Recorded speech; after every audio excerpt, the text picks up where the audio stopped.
ကိုစောယောအင်ရှင်တို့ကိုစော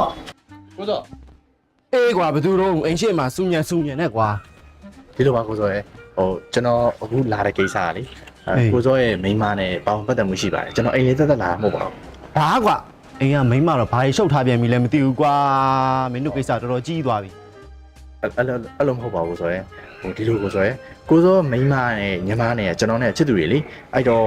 နောက်လေမြို့တော်မှာကျင်တူကိုစောရဲ့အဲ့ဒါကြောင့်ပေါင်ပတ်သက်မှုရှိရလို့ပြောတာပါ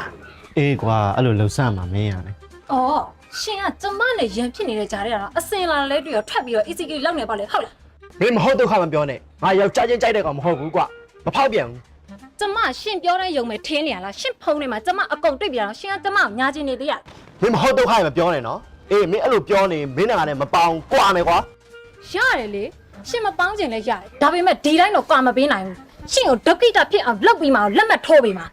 ဟာမလုပ်ကြပါနဲ့ကွာအဲ့လိုမလုပ်ကြပါနဲ့ မရှောက်လုံးမဖြစ်မှာလောက်ဖို့လုံးမ အေးမင်းအဲ့လိုလုပ်ရင်ငါလည်းမင်းကိုလုံမှာပေါ့ကွာ